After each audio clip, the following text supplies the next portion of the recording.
Welcome to Book Waves.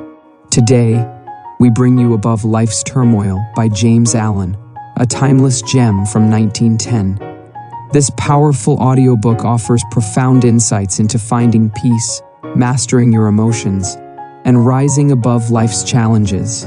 Before we dive in, don't forget to hit the like button, share your thoughts in the comments, and subscribe to our channel for more transformative audiobooks. Now, let's get started. We cannot alter external things, nor shape other people to our liking, nor mold the world to our wishes, but we can alter internal things, our desires, passions, thoughts. We can shape our liking to other people, and we can mold the inner world of our own mind in accordance with wisdom, and so reconcile it to the outer world if men and things. The turmoil of the world we cannot avoid, but the disturbances of mind we can overcome. The duties and difficulties of life claim our attention, but we can rise above all anxiety concerning them. Surrounded by noise, we can yet have a quiet mind. Involved in responsibilities, the heart can be at rest. In the midst of strife, we can know the abiding peace. The 20 pieces which comprise this book, unrelated as some of them are in the letter, will be found to be harmonious in the spirit, in that they point the reader towards those heights of self-knowledge and self-conquest, which, rising above the turbulence of the world, lift their peaks where the heavenly silence reigns. James Allen. 1. True happiness. To maintain an unchangeable sweetness of disposition, to think only thoughts that are pure and gentle, and to be happy under all circumstances. Such blessed conditions and such beauty of character in life should be the aim of all, and particularly so of those who wish to lessen the misery of the world. If anyone has failed to lift himself above ungentleness, impurity, and unhappiness, he is greatly deluded if he imagines he can make the world happier by the propagation of any theory or theology. He who is daily living in harshness, impurity, or unhappiness is day by day adding to the sum of the world's misery, whereas he who continually lives in goodwill and does not depart from happiness is day by day increasing the sum of the world's happiness, and this independently of any religious beliefs which these may or may not hold. He who has not learned how to be gentle, or giving, loving, and happy, has learned very little, great though his book learning and profound his acquaintance which the letter of Scripture may be. For it is in the process of becoming gentle, pure, and happy that the deep, real, and enduring lessons of life are learned.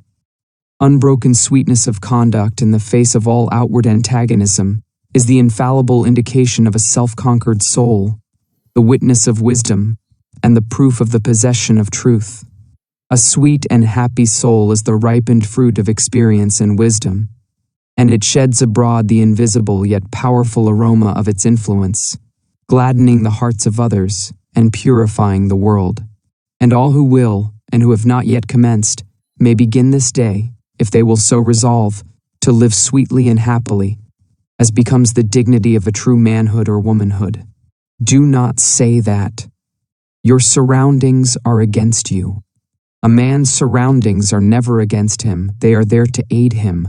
And all those outward occurrences over which you lose sweetness and peace of mind are the very conditions necessary to your development. And it is only by meeting and overcoming them that you can learn and grow and ripen. The fault is in yourself. Pure happiness is the rightful and healthy condition of the soul, and all may possess it if they will live purely and unselfish. Have goodwill to all that lives, letting unkindness die, and greed and wrath, so that your lives be mad like soft airs passing by. Is this too difficult for you? Then unrest and unhappiness will continue to dwell with you. Your belief and aspiration and resolve are all that are necessary to make it easy, to render it in the near future a thing accomplished, a blessed state realized. Despondency, irritability, anxiety and complaining, condemning and grumbling, all these are thought cankers, mind diseases they are, the indications of a wrong mental condition, and those who suffer therefrom would do well to remedy their thinking and conduct. It is true there is much sin and misery in the world, so that all our love and compassion are needed, but our misery is not needed. There is already too much of that. No, it is our cheerfulness and happiness that are needed, for there is too little of that. We can give nothing better to the world than beauty of life and character. Without this, all other things are vain. This is preeminently excellent. It is enduring, real, and not to be overthrown. And it includes all joy and blessedness. Cease to dwell pessimistically upon the wrongs around you. Dwell no more in complaints about, and revolt against, the evil in others, and commence to live free from all wrong and evil yourself. Peace of mind, pure religion, and true reform lie this way. If you would have others true, be true. If you would have the world emancipated from misery and sin, emancipate yourself. If you would have your home and your surroundings happy, be happy. You can transform everything around you if you will transform yourself. Don't bewail and bemoan. Don't waste yourself in rejection, nor bark ag but chant the beauties of the good. And this you will naturally and spontaneously do as you realize the good in yourself. The immortal man. Immortality is here and now, and is not a speculative something beyond the grave. It is a lucid state of consciousness in which the sensations of the body, the varying and unrestful states of mind, and the circumstances and events of life are seen to be of a fleeting and therefore of an illusory character. Immortality does not belong to time, and will never be found in time. It belongs to eternity, and just as time is here and now, so is eternity here and now, and a man may find that eternity and establish in it, if he will overcome the self that derives its life from the unsatisfying and perishable things of time. Whilst a man remains immersed in sensation, desire, and the passing events of his day-by-day existence, and regards those sensations, desires, and passing events as of the essence of himself, he can have no knowledge of immortality. The thing which such a man desires, and which he mistakes for immortality, is persistence, that is, a continuous succession of sensations and events in time. Living in, loving and clinging to, the things which stimulate and minister to his immediate gratification, and realizing no state of consciousness above and independent of this, he thirsts for its continuance, and strives to banish the thought that he will at last have to part from those earthly luxuries and delights to which he has become enslaved, and which he regards as being inseparable from himself. Persistence is the antithesis of immortality, and to be absorbed in it is spiritual death. Its very nature is change, impermanence. It is a continual living and dying. The death of the body can never bestow upon a man immortality. Spirits are not different from men, and live their little feverish life of broken consciousness, and are still immersed in change and mortality. The mortal man, he, who thirsts for the persistence of his pleasure-loving personality, is still mortal after death, and only lives another life with a beginning and an end without memory of the past or knowledge of the future. The immortal man is he who has detached himself from the things of time by having ascended into that state of consciousness which is fixed and unvariable, and is not affected by passing events and sensations. Human life consists of an ever-moving procession of events, and in this procession the mortal man is immersed, and he is carried along with it, and being so carried along, he has no knowledge of what is behind and before him. The immortal man is he who has stepped out of this procession, and he stands by unmoved and watches it, and from his fixed place he sees both the before, the behind, and the middle of the moving thing called life, no longer identifying himself with the sensations and fluctuations of the personality, or with the outward changes which make up the life in time. He has become the passionless spectator of his own destiny, and of the destinies of the men and nations. The mortal man also is one who is caught in a dream, and he neither knows that he was formerly awake, nor that he will wake again. He is a dreamer without knowledge, nothing more.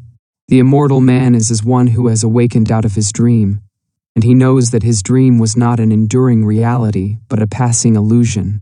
He is a man with knowledge, the knowledge of both states, that of persistence and that of immortality, and is in full possession of himself. The mortal man lives in the time or world state of consciousness which begins and ends. The immortal man lives in the cosmic or heaven state of consciousness, in which there is neither beginning nor end, but an eternal now. Such a man remains poised and steadfast under all changes, and the death of his body will not in any way interrupt the eternal consciousness in which he abides. Of such a one it is said, "He shall not taste of death," because he has stepped out of the stream of mortality and established himself in the abode of truth. Bodies, personalities, nations, and worlds pass away, but truth remains, and its glory is undimmed by time, the immortal. Man, then, is he who has conquered himself, who no longer identifies himself with the self-seeking forces of the personality, but who has trained himself to direct those forces with the hand of a master, and so has brought them into harmony with the causal energy and source of all things. The fret and fever of life has ceased, doubt and fear are cast out, and death is not for him who has realized the fatalist splendor of that life of truth by adjusting heart and mind to the eternal and unchangeable verities. The overcoming of self. Many people have very confused and erroneous ideas concerning the terms the overcoming of self, the eradication of desire, and the annihilation of the personality. Some regard it as a metaphysical theory altogether apart from life and conduct, while others conclude that it is the crushing out of all life, energy, and action, and the attempt to idealize stagnation and death. These errors and confusions, arising as they do in the minds of individuals, can only be removed by the individuals themselves, but perhaps it may make their removal a little less difficult by presenting the matter in another way. The doctrine of the overcoming or annihilation of self is simplicity itself. Indeed, so simple, practical, and close at hand is it that a child of 5, whose mind has not yet become clouded with theories, theological schemes, and speculative philosophies, would be far more likely to comprehend it than many older people who have lost their hold upon simple and beautiful truths by the adoption of complicated theories. The annihilation of self consists in weeding out and destroying all those elements in the soul, which lead to division, strife, suffering, disease, and sorrow. It does not mean the destruction of any good and beautiful and peace-producing quality. For instance, when a man is tempted to irritability or anger, and by a great effort overcomes the selfish tendency, casts it from him, and acts from the spirit of patience and love, in that moment of self-conquest he practices the annihilation of self.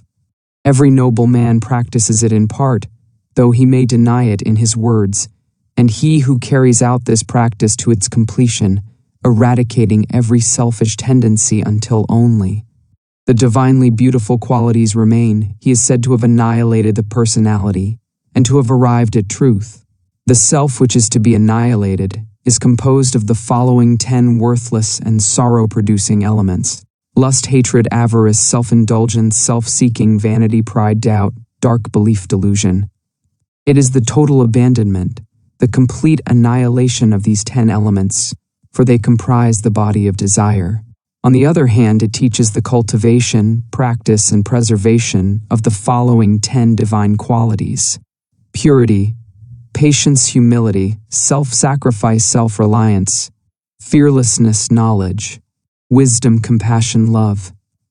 These comprise the body of truth, and to live entirely in them is to be a doer and knower of the truth, is to be an embodiment of truth. The combination of the 10 elements is called self, or the personality. The combination of the 10 qualities produces what is called truth, the impersonal, the abiding, real, and immortal man. It will thus be seen that it is not the destruction of any noble, true, and enduring quality that is taught, but only the destruction of those things that are ignoble, false, and evanescent. Neither is this overcoming of self the deprivation of gladness, happiness, and joy, but rather is it the constant possession of these things by living in the joy-begetting qualities. It is the abandonment of the lust for enjoyment, but not of enjoyment itself, the destruction of the thirst for pleasure, but not of pleasure itself, the annihilation of the selfish longing for love and power and possessions themselves.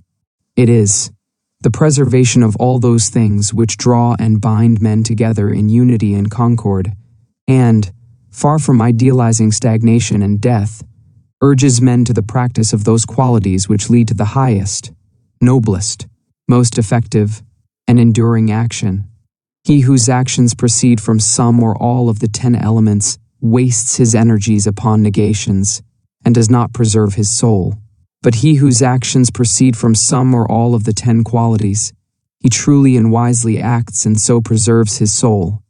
He who lives largely in the 10 earthly elements, and who is blind and deaf to the spiritual verities, will find no attraction in the doctrine of self-surrender, for it will appear to him as the complete extinction of his being.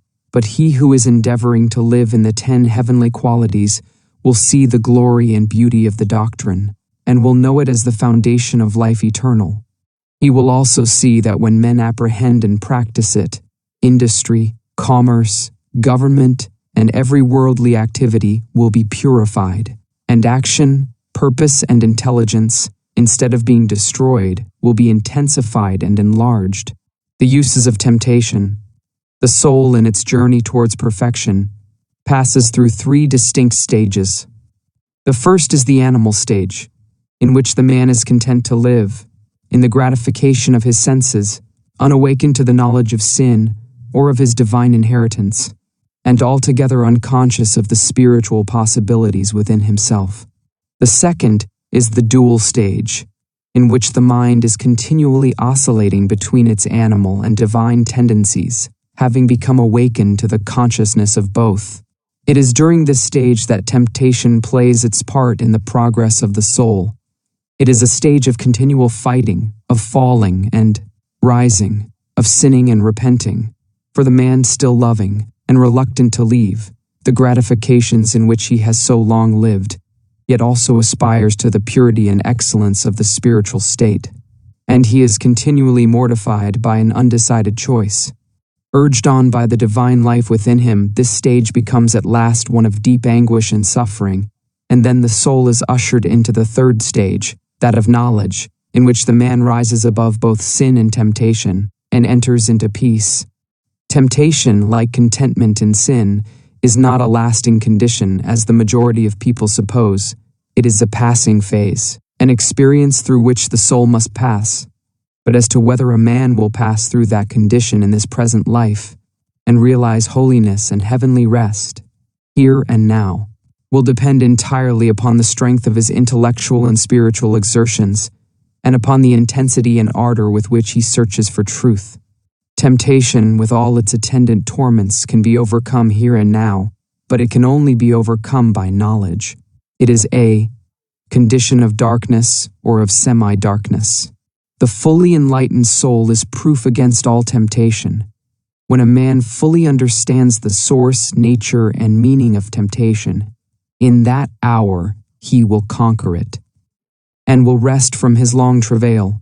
But whilst he remains in ignorance, attention to religious observances, and much praying and reading of Scripture will fail to bring him peace. If a man goes out to conquer an enemy, knowing nothing of his enemy's strength, tactics, or place of ambush, he will not only ignominiously fail, but will speedily fall into the hands of the enemy. He who would overcome his enemy, the tempter, must discover his stronghold and place of concealment, and must also find out the unguarded gates in his own fortress where his enemy effects so easy an entrance. This necessitates continual meditation, ceaseless watchfulness, and constant and rigid introspection which lays bare, before the spiritual eyes of the tempted one, the vain and selfish motives of his soul. This is the holy warfare of the saints. It is the fight upon which every soul enters when it awakens out of its long sleep of animal indulgence. Men fail to conquer, and the fight is indefinitely prolonged because they labor, almost universally, under 2 delusions. First, that all temptations come from without, and second, that they are tempted because of their goodness. Whilst a man is held in bondage by these 2 delusions, he will make no progress. When he has shaken them off, he will pass on rapidly from victory to victory, and will taste of spiritual joy and rest.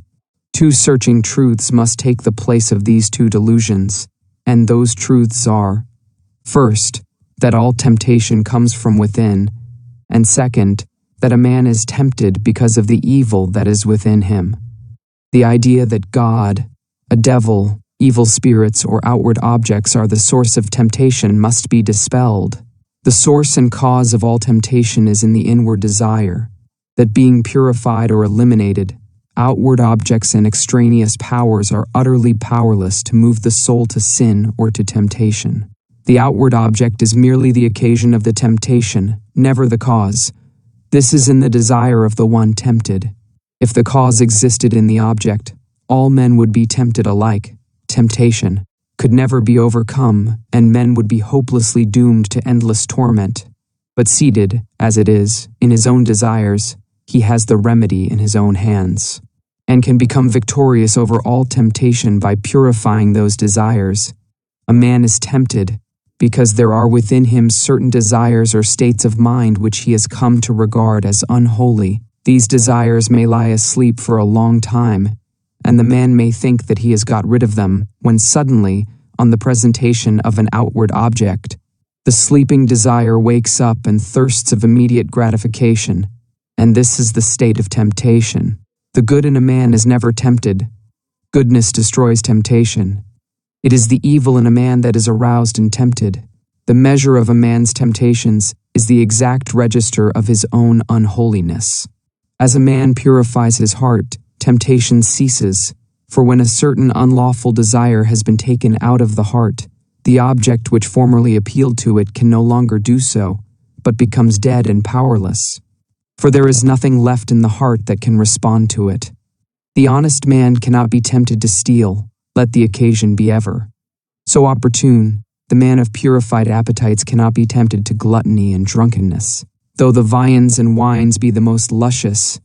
He of an enlightened understanding, whose mind is calm in the strength of inward virtue, can never be tempted to anger, irritability, or revenge. And the wiles and charms of the wanton fall upon the purified heart as empty, meaningless shadows. Temptation shows a man just where he is sinful and ignorant, and is a means of urging him on to higher altitudes of knowledge and purity. Without temptation, the soul cannot grow and become strong.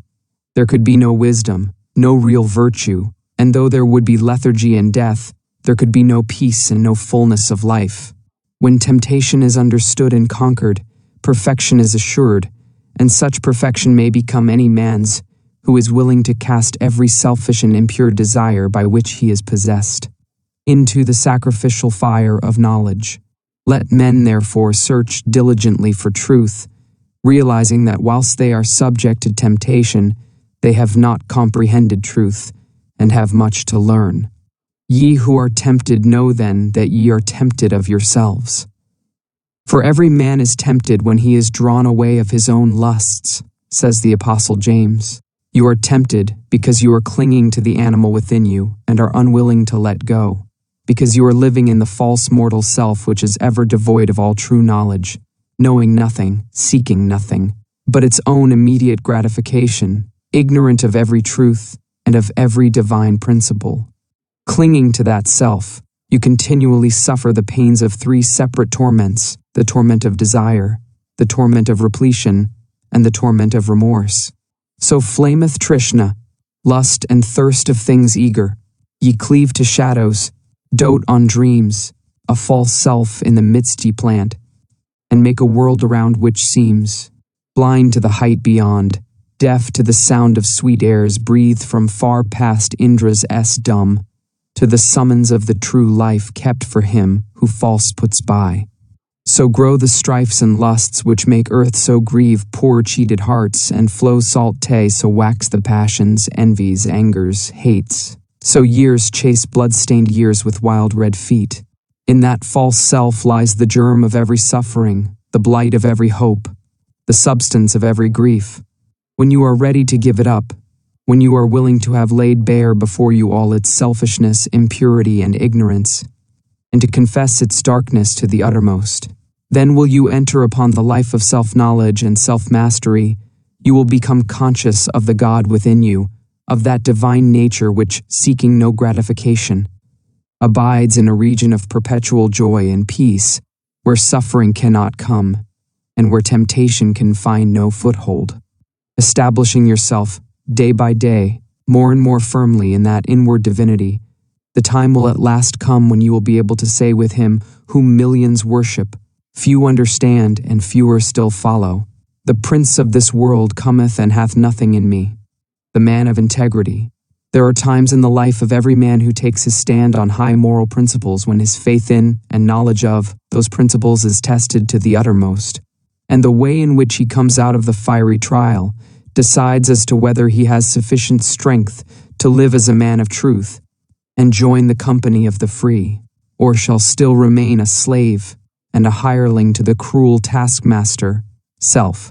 Such times of trial generally assume the form of a temptation to do a wrong thing and continue in comfort and prosperity, or to stand by what is right and accept poverty and failure. And so powerful is the trial that, to the tempted one, it plainly appears on the face of things as though, if he chooses the wrong, his material success will be assured for the remainder of his life, but if he does what is right, he will be ruined forever. Frequently the man at once quails and gives way before this appalling prospect which the path of righteousness seems to hold out for him.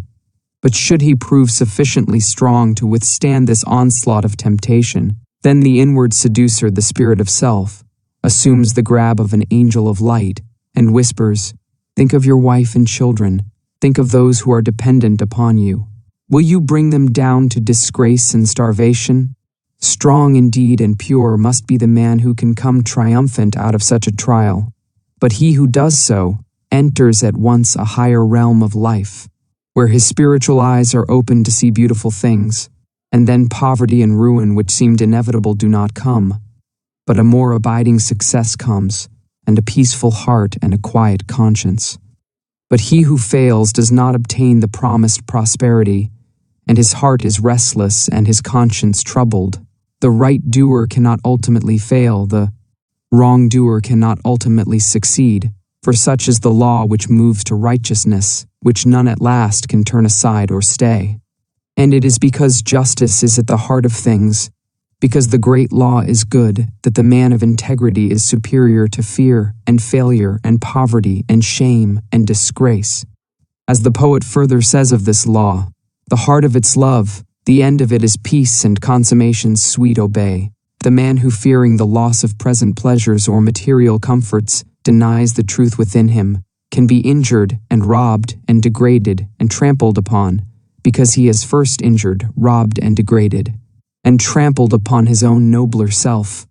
But the man of steadfast virtue, of unblemished integrity, cannot be subject to such conditions, because he has denied the craven self within him and has taken refuge in truth. It is not the scourge and the chains which make a man a slave, but the fact that he is a slave. Slander, accusation, and malice cannot affect the righteous man, nor call from him any bitter response, nor does he need to go about to defend himself and prove his innocence. His innocence and integrity alone are a sufficient answer to all that hatred may attempt against him. Nor can he ever be subdued by the forces of darkness, having subdued all those forces within himself. But he turns all evil things to good account. Out of darkness he brings light, out of hatred love, out of dishonor, honor, and slanders, envies, and misrepresentations only serve to make more bright the jewel of truth within him, and to glorify his high and holy destiny. Let the man of integrity rejoice and be glad when he is severely tried. Let him be thankful that he has been given an opportunity of proving his loyalty to the noble principles which he has espoused. And let him think, now is the hour of holy opportunity. Now is the day of triumph for truth. Though I lose the whole world, I will not desert the right. So thinking, he will return good for evil, and will think compassionately of the wrongdoer. The slanderer, the backbiter, and the wrongdoer may seem to succeed for a time, but the law of justice prevails. The man of integrity may seem to fail for a time, but he is invincible, and in none of the worlds, visible or invisible, can there be forged a weapon that shall prevail against him. Discrimination. There is one quality which is preeminently necessary to spiritual development, the quality of discrimination. A man's spiritual progress will be painfully slow and uncertain until there opens with him the eye of discrimination. For without this testing, proving, searching quality, he will but grope in the dark, will be unable to distinguish the real from the unreal, the shadow from the substance, and will so confuse the false with the true as to mistake the inward promptings of his animal nature for those of the spirit of truth. A blind man left in a strange place may go grope his way in darkness, but not without much confusion and many painful falls and bruisings. Without discrimination, a man is mentally blind, and his life is a painful groping in darkness, a confusion in which vice and virtue are indistinguishable one from the other, where facts are confounded with truths, opinions with principles, and where ideas, events, men, and things appear to be out of all relation to each other. A man's mind and life should be free from confusion. He should be prepared to meet every mental, material, and spiritual difficulty, and should not be inextricably caught in the meshes of doubt, indecision, and uncertainty when troubles and so-called misfortunes come along. He should be fortified against every emergency that can come against him, but such mental preparedness and strength cannot be attained in any degree without discrimination, and discrimination can only be developed by bringing into play and constantly exercising the analytical faculty. Mind, like muscle, is developed by use, and the assiduous exercise of the mind in any given direction will develop, in that direction, mental capacity and power. The merely critical faculty is developed and strengthened by continuously comparing and analyzing the ideas and opinions of others. But discrimination is something more and greater than criticism. It is a spiritual quality from which the cruelty and egotism which so frequently accompany criticism are eliminated, and by virtue of which a man sees things as they are, and not as he would like them to be. Discrimination, being a spiritual quality, can only be developed by spiritual methods, namely, by questioning, examining, and analyzing one's own ideas, opinions, and conduct. The critical, fault-finding faculty must be withdrawn from its merciless application to the opinions and conduct of others, and must be applied, with undiminished severity, to oneself. A man must be prepared to question his every opinion, his every thought, and his every line of conduct, and rigorously and logically test them. Only in this way can the discrimination which destroys confusion will be developed. Before a man can enter upon such mental exercise, he must make himself of a teachable spirit. This does not mean that he must allow himself to be led by others. It means that he must be prepared to yield up any cherished thoughts to which he clings, if it will not bear the penetrating light of reason, if it shrivels up before the pure flames of searching aspirations. The man who says, "I am right," and who refuses to question his position in order to discover whether he is right, will continue to follow the line of his passions and prejudices, and will not acquire discrimination. The man who humbly asks, "Am I right?" and then proceeds to test and prove his position by earnest thought and the love of truth, will always be able to discover the true and to distinguish it from the false, and he will acquire the priceless possession of discrimination. The man who is afraid to think searchingly upon his opinions and to reason critically upon his position will have to develop moral courage before he can acquire discrimination. A man must be true to himself, fearless with himself, before he can perceive the pure principles of truth, before he can receive the all-revealing light of truth. The more truth is inquired of, the brighter it shines. It cannot suffer under examination and analysis. The more error is questioned, the darker it grows. It cannot survive the entrance of pure and searching thought. To prove all things is to find the good and throw the evil. He who reasons and meditates learns to discriminate. He who discriminates discovers the eternally true. Confusion, suffering, and spiritual darkness follow the thoughtless. Harmony, blessedness, and the light of truth attend upon the thoughtful. Passion and prejudice are blind and cannot discriminate. They are still crucifying the Christ and releasing Barabbas. Belief, the basis of action. Belief is an important word in the teachings of the wise. and it figures prominently in all religions. According to Jesus, a certain kind of belief is necessary to salvation or regeneration, and Buddha definitely taught that right belief is the first and most essential step in the way of truth, as without right belief there cannot be right conduct, and he who has not learned how to rightly govern and conduct himself has not yet comprehended the simplest rudiments of truth. Belief as laid down by the great teachers is not belief in any particular school, philosophy, or religion, but consists of an altitude of mind determining the whole course of one's life. Belief and conduct are therefore inseparable, for the one determines the other. Belief is the basis of all action, and, this being so, the belief which dominates the hearts or mind is shown in the life. Every man acts, thinks, lives in exact accordance with the belief which is rooted in his innermost being, and such is the mathematical nature of the laws which govern mind that it is absolutely impossible for anyone to believe in two opposing conditions at the same time. For instance, it is impossible to believe in justice and injustice, hatred and love, peace and strife, self and truth. Every man believes in one or the other of these opposites, never in both, and the daily conduct of every man indicates the nature of his belief. The man who believes in justice, who regards it as an eternal and indestructible principle, never boils over with righteous indignation, does not grow cynical and pessimistic over the inequalities of life, and remains calm and untroubled through all trials and difficulties. It is impossible for him to act otherwise, for he believes that justice reigns, and that therefore all that is called injustice is fleeting and illusory. The man who is continually getting enraged over the injustice of his fellow men, who talks about himself being badly treated, or who mourns over the lack of justice in the world around him, shows by his conduct, his attitude of mind, that he believes in injustice. However he may protest to the contrary, in his inmost heart he believes that confusion and chaos are dominant in the universe, the result being that he dwells in misery and unrest, and his conduct is faulty. Again, he who believes in love, in its stability and power, practices it under all circumstances, never deviates from it, and bestows it alike upon enemies as upon friends. He who slanders and condemns, who speaks disparagingly of others, or regards them with contempt, believes not in love, but hatred. All his actions prove it, even though with tongue or pen he may eulogize love. The believer in peace is known by his peaceful conduct. It is impossible for him to engage in strife.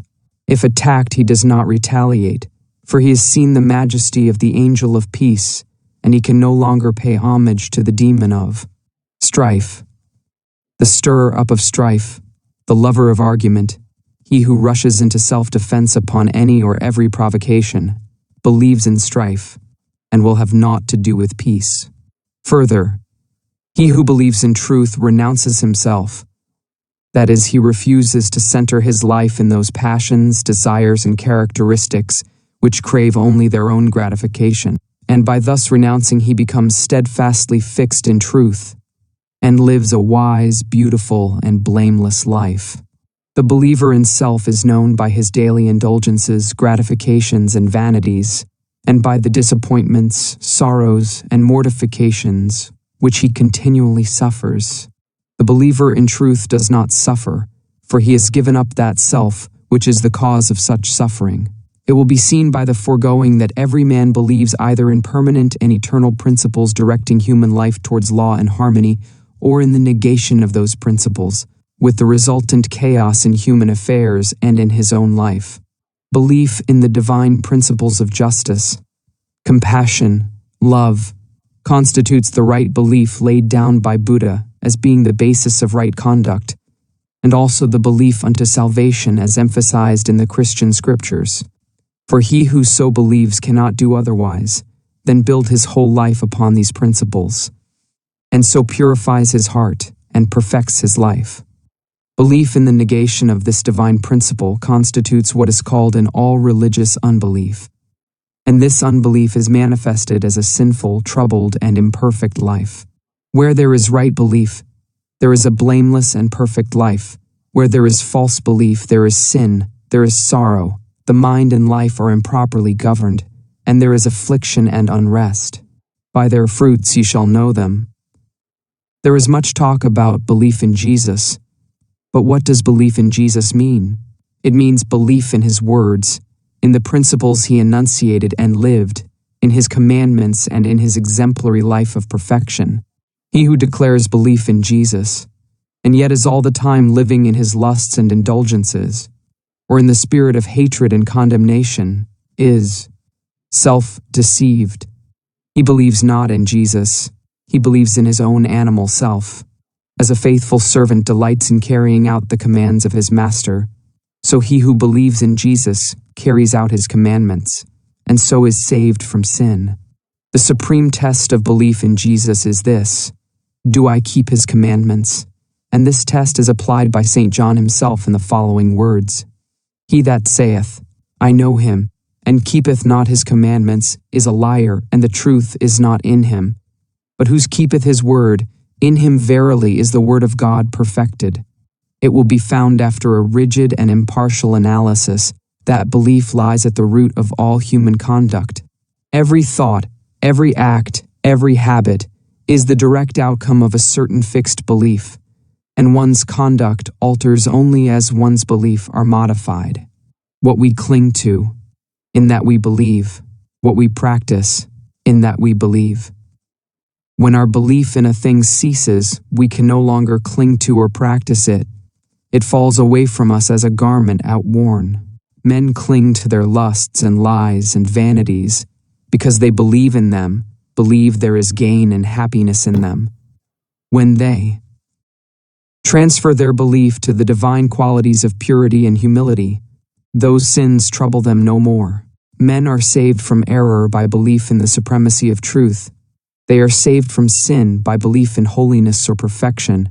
They are saved from evil by belief in good, for every belief is manifested in the life. It is not necessary to inquire as to a man's theological belief, for that is of little or no account. For what can it avail a man to believe that Jesus died for him, or that Jesus is God, or that he is justified by faith, if he continues to live in his lower sinful nature? All that is necessary to ask is this: how does a man live?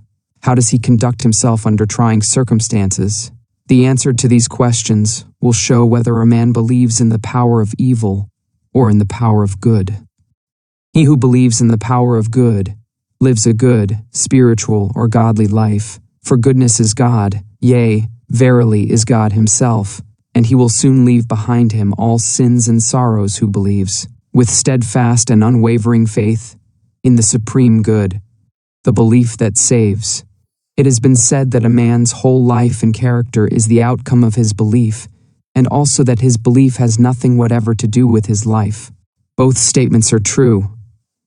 The confusion and contradiction of these two statements are only apparent, and are quickly dispelled when it is remembered that there are two entirely distinct kinds of beliefs, namely, head belief and heart belief.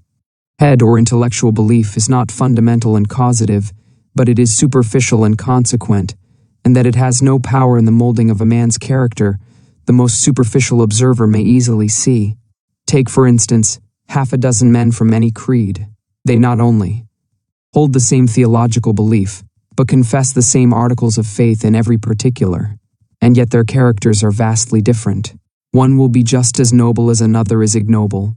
One will be mild and gentle, another coarse and irascible. One will be honest, another dishonest. One will indulge certain habits which another will rigidly abjure, and so on, plainly indicating that theological belief is not an influential factor in a man's life. A man's theological belief is merely his intellectual opinion or view of the universe, God, the Bible, etc., and behind and underneath this head belief there lies, deeply rooted in his innermost being, the hidden, silent, secret belief of his heart, and it is this belief which molds and makes his whole life. It is this which makes those 6 men who, whilst holding the same theology, are yet so vastly at variance in their deeds. They differ in the vital belief of the heart. What then is this heart belief? It is that which a man loves and clings to and fosters in his soul. For he thus loves and clings to and fosters in his heart, because he believes in them, and believing in them and loving them, he practices them.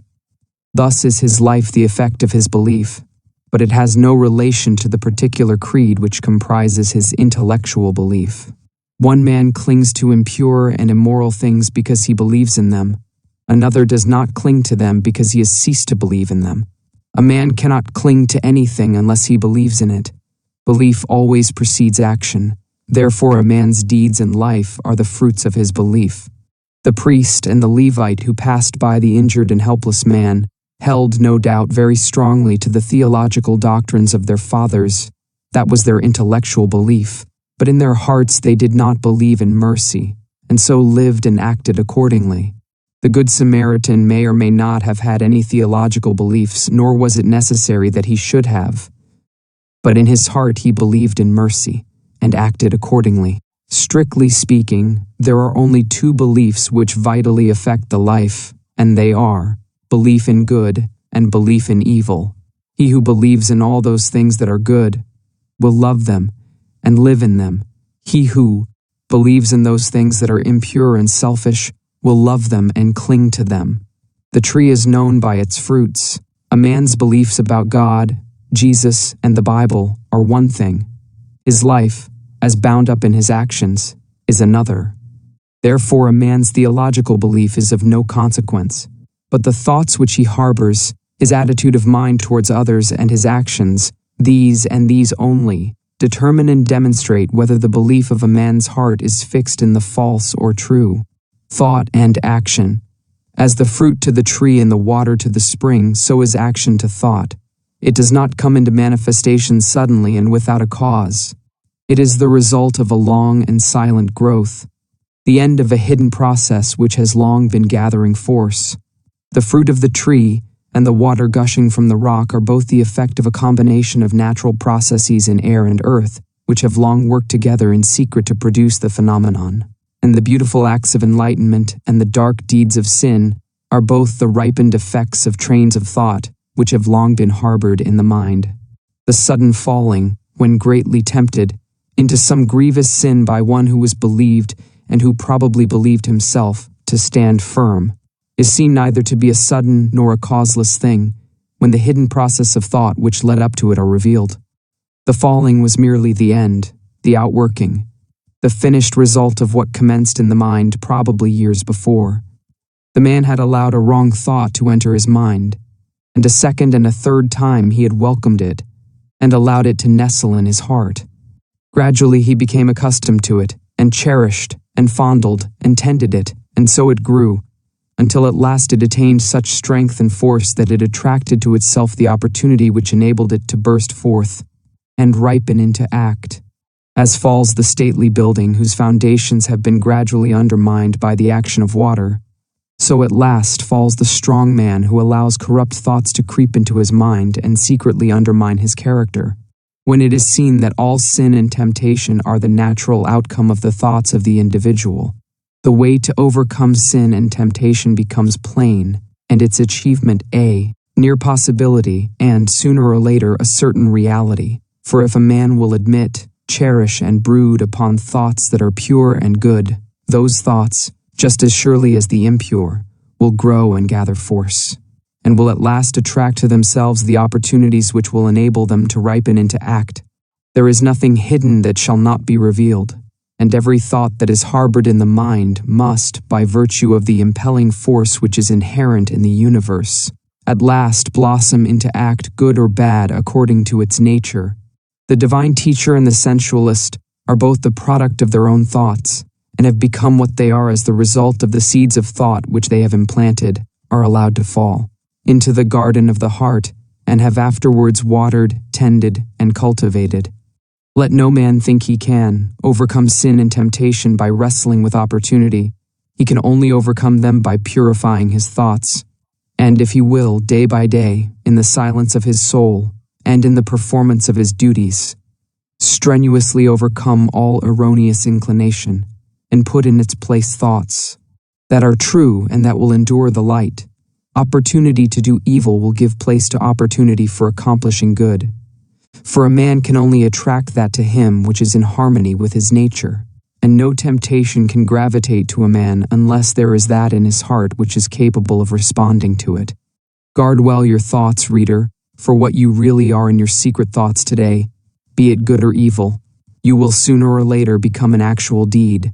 He who unwaringly guards the portals of his mind against the intrusion of sinful thoughts, and occupies himself with loving thoughts, with pure, strong, and beautiful thoughts, will, when the season of their ripening comes, bring forth the fruits of gentle and holy deeds, and no temptation that can come against him shall find him unarmed or unprepared. Your mental attitude. As a being of thought, your dominant mental attitude will determine your condition in life. It will also be the gauge of your knowledge and the measures of your attainment. The so-called limitations of your nature are the boundary lines of your thoughts. They are self-erected fences and can be drawn to a narrower circle, extended to a wider, or be allowed to remain. You are the thinker of your thoughts, and as such, you are the maker of yourself and condition. Thought is causal and creative, and appears in your character in life in the form of results. There are no accidents in your life. Both its harmonies and antagonisms are the responsive echoes of your thoughts. A man thinks, and his life appears. If your dominant mental attitude is peaceable and lovable, bliss and blessedness will follow you. If it be resistant and hateful, trouble and distress will cloud your pathway. Out of ill will will come grief and disaster. Out of good will, healing and reparation.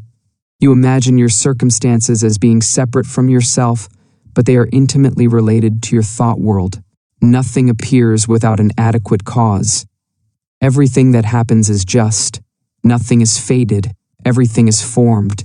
As you think, you travel. As you love, you attract. You are today where your thoughts have brought you. You will be tomorrow where your thoughts take you. You cannot escape the result of your thoughts, but you can endure and learn, can accept and be glad. You will always come to the place where your love can receive its measure of gratification. If your love be base, you will come to a base place. If it be beautiful, to a beautiful place. You can alter your thoughts, and so alter your condition.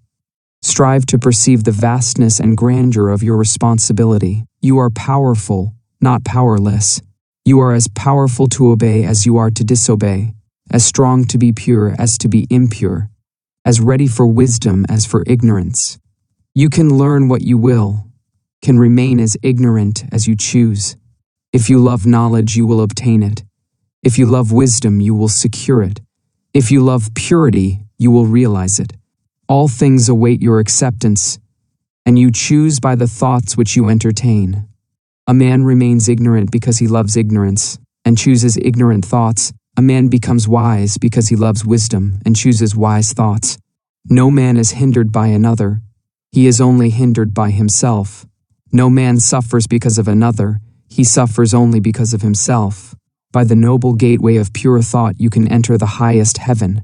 By the ignoble doorway of impure thought you can descend into the lowest hell. Your mental attitude towards others will faithfully react upon yourself, and will manifest itself in every relation of your life. Every impure and selfish thought that you send out comes back to you in your circumstances, in some form of suffering. Every pure and unselfish thought returns to you in some form of blessedness. Your circumstances are effects of which the cause is inward and invisible. As the father-mother of your thoughts, you are the maker of your state and condition. When you know yourself, you will perceive that every event in your life is weighed in the faultless balance of equity. When you understand the law within your mind, you will cease to regard yourself as the impotent and blind tool of circumstances, and will become the strong and seeing master. Sowing and reaping. Go into the fields and country lanes in the springtime, and you will see farmers and gardeners busy sowing seeds in the newly prepared soil. If you were to ask any one of those gardeners or farmers what kind of produce he expected from the seed he was sowing, he would doubtless regard you as foolish, and would tell you that he does not expect at all, that it is a matter of common knowledge that his produce will be of the kind which he is sowing, and that he is sowing wheat, or barley, or turnips, as the case may be, in order to reproduce that particular kind. Every fact and process in nature contains a moral lesson for the wise man. There is no law in the world of nature around us which is not to be found operating with the same mathematical certainty in the mind of man and in human life. All the parables of Jesus are illustrative of this truth and are drawn from the simple facts of nature. There is a process of seed sowing in the mind and life, a spiritual sowing, which leads to a harvest according to the kind of seed sown. Thoughts, words, and acts are seeds sown, and, by the inviolable law of things, they produce after their kind. The man who thinks hateful thoughts brings hatred upon himself. The man who thinks loving thoughts is loved. The man whose thoughts, words, and acts are sincere is surrounded by sincere friends. The insincere man is surrounded by insincere friends. The man who sows wrong thoughts and deeds and prays that God will bless him is in the position of a farmer who, having sown tares, asks God to bring forth for him a harvest of wheat.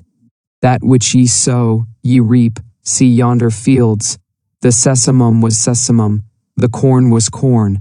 The silence and the darkness knew, so is a man's fate born. He cometh reaper of the things he sowed. He who would be blessed, let him scatter blessings. He who would be happy, let him consider the happiness of others. Then there is another side to this seed sowing.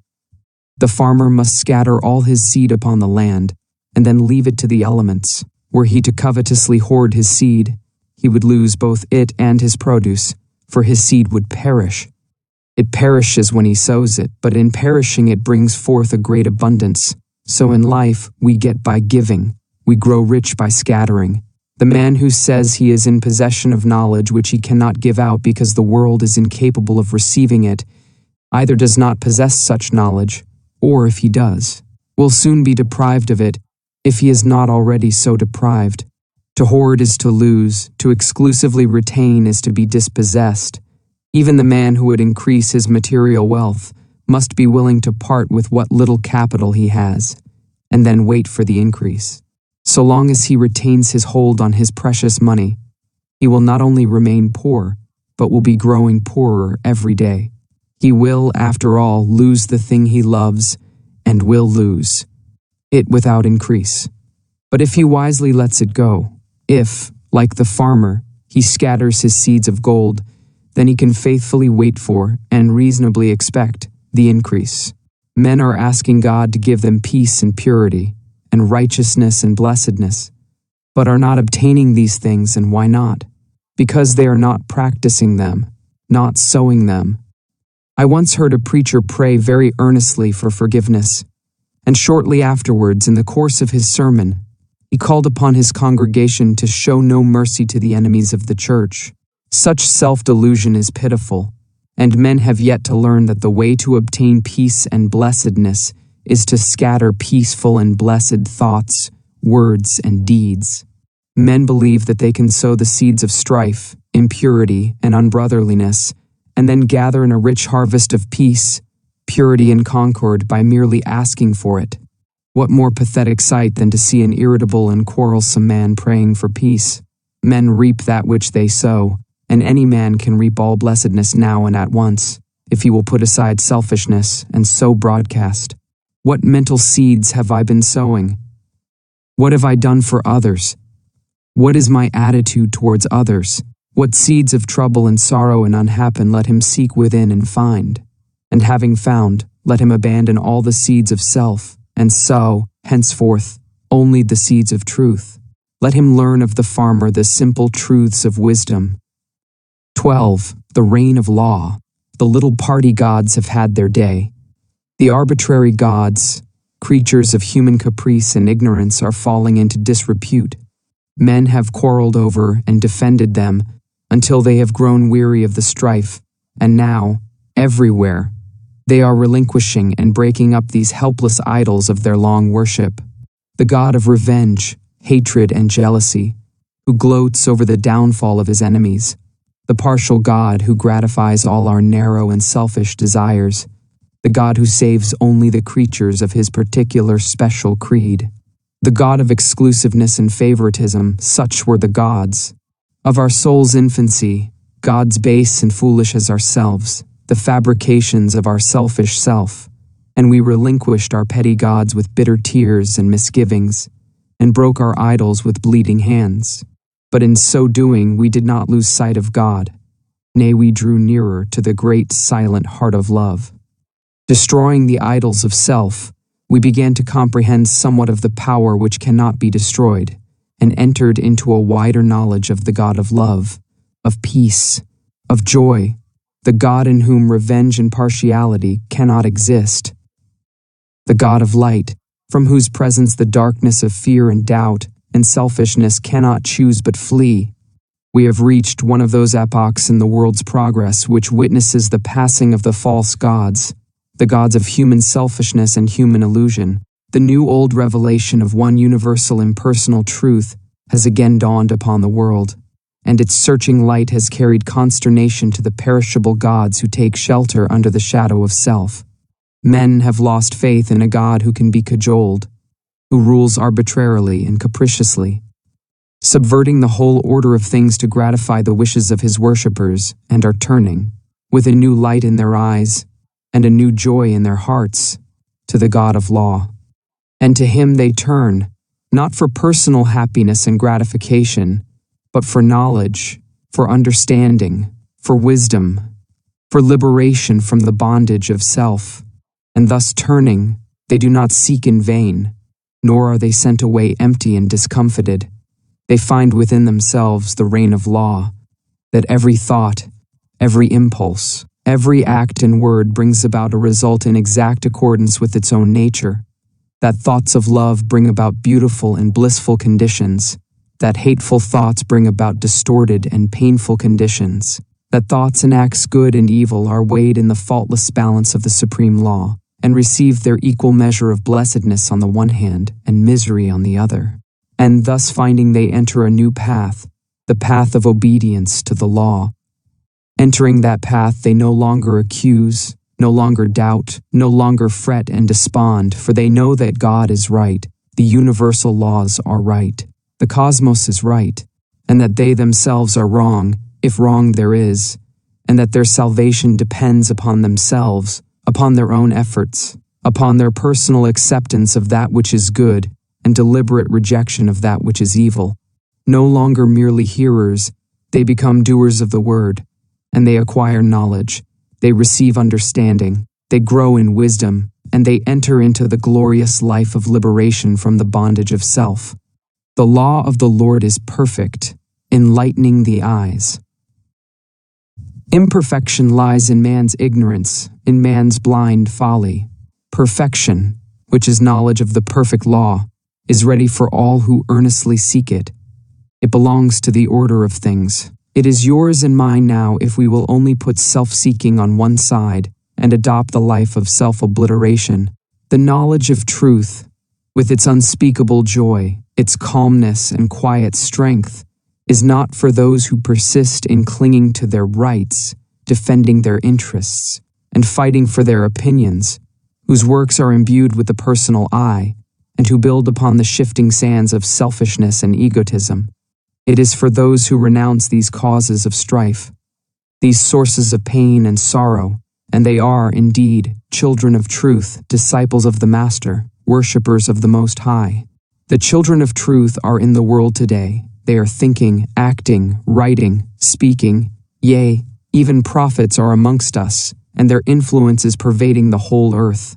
An undercurrent of holy joy is gathering force in the world, so that men and women are moved with new aspirations and hopes, and even those who neither see nor hear feel within themselves strange yearnings after a better and fuller life. The law reigns, and it reigns in men's hearts and lives, and they have come to understand the reign of law who have sought out the tabernacle of the true God by the fair pathway of unselfishness. God does not alter for man, for this would mean that the perfect must become imperfect. Man must alter for God, and this implies that the imperfect must become perfect. The law cannot be broken for man, otherwise confusion would ensue. Man must obey the law. This is in accordance with harmony, order, justice. There is no more painful bondage than to be at the mercy of one's inclinations. no greater liberty than utmost obedience to the law of being. And the law is that the heart shall be purified, the mind regenerated, and the whole being brought in subjection to love till self is dead, and love is all in all, for the reign of law is the reign of love. And love waits for all, rejecting none. Love may be claimed and entered into now, for it is the heritage of all. Ah, beautiful truth! To know that now man may accept his divine heritage and enter the kingdom of heaven. O pitiful error! To know that man rejects it because of love of self. Obedience to the law means the destruction of sin and self, and the realization of unclouded joy and undying peace. Clinging to one's selfish inclinations means the drawing about one's soul clouds of pain and sorrow which darken the light of truth, the shutting out of oneself from all real blessedness. For whatsoever a man sows, that shall he also reap. Verily the law reigneth, and reigneth forever. The supreme justice. The material universe is maintained and preserved by the equilibrium of its forces. The moral universe is sustained and protected by the perfect balance of its equivalents. As in the physical world nature abhors a vacuum, so in the spiritual world disharmony is annulled. Underlying the disturbances and destructions of nature, and behind the mutability of its forms, there abides the eternal and perfect mathematical symmetry. And at the heart of life, behind all its pain, uncertainty, and unrest, there abide the eternal harmony, the unbroken peace, and inviolable justice. Is there then no injustice in the universe? There is injustice, and there is not. It depends upon the kind of life and the state of consciousness from which a man looks out upon the world and judges. The man who lives in his passions sees injustice everywhere. The man who has overcome his passions sees the operations of justice in every department of human life.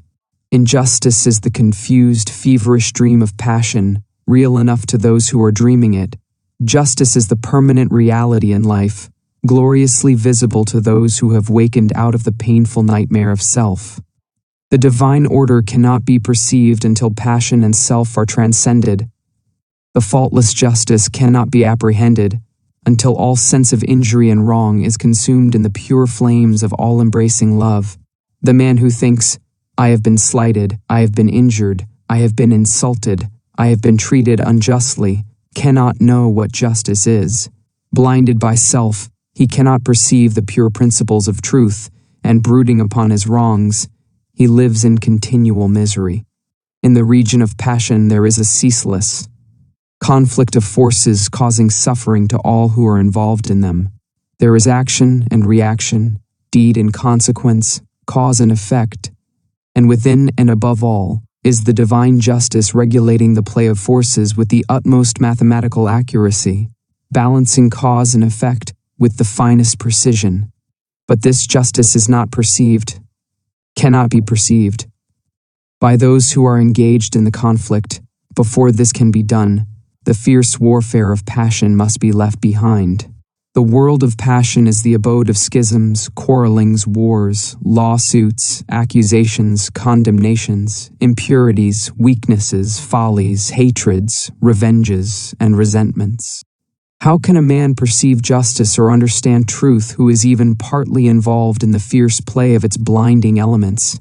As well expect a man caught in the flames of a burning building to sit down and reason out the cause of the fire. In this realm of passion, men see injustice in the actions of others because, seeing only immediate appearances, they regard every act as standing by itself, undetached from cause and consequence. Having no knowledge of cause and effect in the moral sphere, men do not see the exacting and balancing process which is momentarily proceeding, nor do they ever regard their own actions as unjust, but only the actions of others. A boy beats a defenseless animal. Then a man beats the defenseless boy for his cruelty. Then a stronger man attacks the man for his cruelty to the boy. Each believes the other to be unjust and cruel, and himself to be just and humane, and doubtless most of all would the boy justify his conduct toward the animal as altogether necessary. Thus does ignorance keep alive hatred and strife. Thus do men blindly inflict suffering upon themselves, living in passion and resentment, and not finding the true way in life. Hatred is met with hatred, passion with passion, strife with strife. The man who kills is himself killed. The thief who lives by depriving others is himself deprived. The beast that preys on others is hunted and killed. The accuser is accused. The condemner is condemned. The denouncer is persecuted. By this the slayer's knife doth stab himself. The unjust judge has lost his own defender. The false tongue dooms its lie. The creeping tea and spoiler rob to render. Such is the law. Passion also has its active and passive sides. Fool and fraud, oppressor and slave, aggressor and retaliator, the charlatan and the superstitious, complement each other and come together by the operation of the law of justice. Men unconsciously cooperate in the mutual production of affliction. The blind lead the blind, and both fall together into the ditch. Pain, grief, sorrow, and misery are the fruits of which passion is the flower. Where the passion-bound soul sees only injustice, the good man, he who has conquered passion, sees cause and effect, sees the supreme justice. It is impossible for such a man to regard himself as treated unjustly, because he has ceased to see injustice. He knows that no one can injure or cheat him, having ceased to injure or cheat himself. However passionately or ignorantly men may act towards him, it cannot possibly cause him any pain, for he knows that whatever comes to him can only come as the effect of what he himself has formerly sent out. He therefore regards all things as good, rejoices in all things, loves his enemies and blesses them that curse him, regarding them as the blind but beneficent instruments by which he is enabled to pay his moral debts to the great law. The good man, having put away all resentment, retaliation, self-seeking, and egotism, has arrived at a state of equilibrium, and has thereby become identified with the eternal and universal equilibrium. Having lifted himself above the blind forces of passion, he understands those forces, contemplates them with a calm, penetrating insight, like the solitary dweller upon a mountain who looks down upon the conflict of the storms beneath his feet. For him, injustice has ceased, and he sees ignorance and suffering on the one hand and enlightenment and bliss on the other. He sees that not only do the fool and the slave need his sympathy, but that the fraud and the oppressor are equally in need of it, and so his compassion is extended towards all. The supreme justice and the supreme love are one. Cause and effect cannot be avoided, consequences cannot be escaped. While a man is given to hatred, resentment, anger, and condemnation, he is subject to injustice as the dreamer to his dream, and cannot do otherwise than see injustice. But he who has overcome those fiery and binding elements knows that unerring justice presides over all, that in reality there is no such thing as injustice in the whole of the universe. The use of reason. We have heard it said that reason is a blind guide, and that it draws men away from truth rather than leads them to it. If this were true, it were better to remain, or to become, unreasonable, and to persuade others so to do. We have found, however, that the diligent cultivation of the divine faculty of reason brings about calmness and mental poise, and enables one to meet cheerfully the problems and difficulties of life. It is true there is a higher light than reason, even that of the spirit of truth itself, but without the aid of reason, truth cannot be apprehended. They who refuse to trim the lamp of reason will never, whilst they so refuse, perceive the light of truth, for the light of reason is a reflection of that light. Reason is a purely abstract quality, and comes midway between the animal and divine consciousness in man, and leads, if rightly employed, from the darkness of one to the light of the other. It is true that reason may be enlisted in the service of the lower self-seeking nature, but this is only a result of its partial and imperfect exercise. A fuller development of reason leads away from the selfish nature, and ultimately allies the soul with the highest, the divine. That spiritual Percival who, searching for the holy grail of the perfect life, is again and again left alone, and wearying in a land of sand and thorns, is not so stranded because he has followed reason, but because he is still clinging to, and is reluctant to leave, some remnants of his lower nature. He who will use the light of reason as a torch to search for truth will not be left at last in comfortless darkness. Come now, and let us reason together, saith the Lord, though your sins be as scarlet, they shall be as white as snow.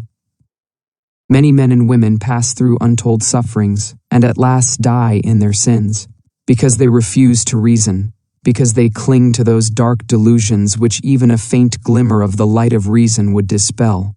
And all must use their reason freely, fully, and faithfully, who would exchange the scarlet robe of sin and suffering for the white garment of blamelessness and peace. It is because we have proved and know these truths that we exhort men to tread the middle road, whose course bright reason traces, and soft quiet smooths. For reason leads away from passion and selfishness into the quiet ways of sweet persuasion and gentle forgiveness, and he will never be led astray, nor will he follow blind guides.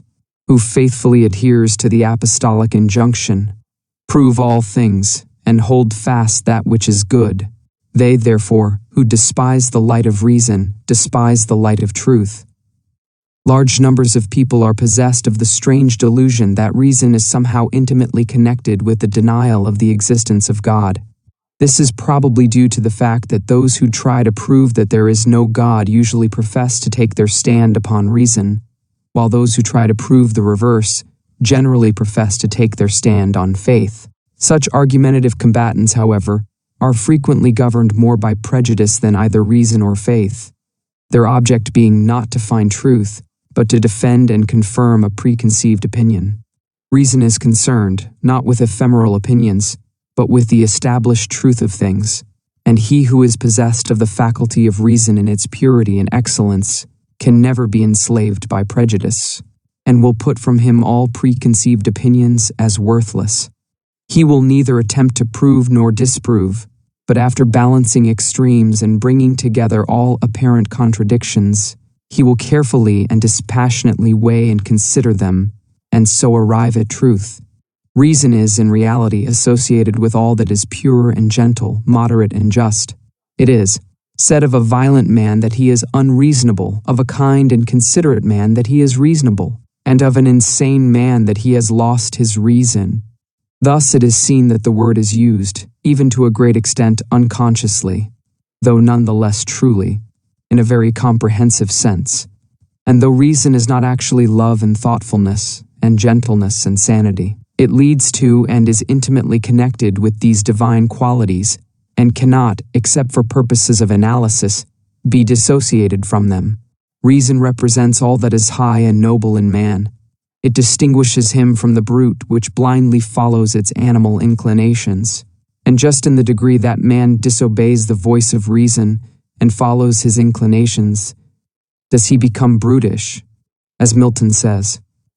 Reason in man obscured, or not obeyed, immediately inordinate desires and upstart passions catch the government from reason, and to servitude reduce man till then free. The following definition of reason from Nuttall's dictionary will give some idea of the comprehensiveness of the word. The cause, ground, principle, or motive of anything said or done.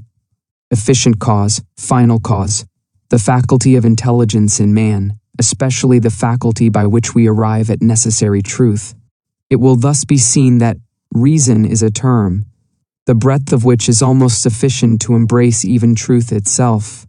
And Archbishop Trench tells us in his celebrated work on the study of words that the terms reason and word are indeed so essentially one and the same that the Greek language has one word for them both, so that the word of God is the reason of God, and one of the renderings of Lao Tzu's Tao is reason, so that in the Chinese translation of our New Testament, St. John's Gospel runs, "In the beginning was the Tao." To the undeveloped and uncharitable mind, all words have narrow applications, but as a man enlarges his sympathies and broadens his intelligence, words become filled with rich meanings and assume comprehensive proportions.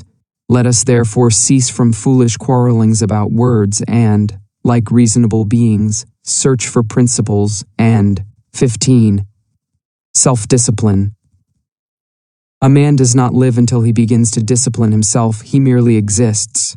Like an animal, he gratifies his desires and pursues his inclinations just where they may lead him. He is happy as a beast is happy, because he is not conscious of what he is depriving himself. He suffers as the beast suffers, because he does not know the way out of suffering. He does not intelligently reflect upon life, and lives in a series of sensations, longings, and confused memories which are unrelated to any central idea or principle.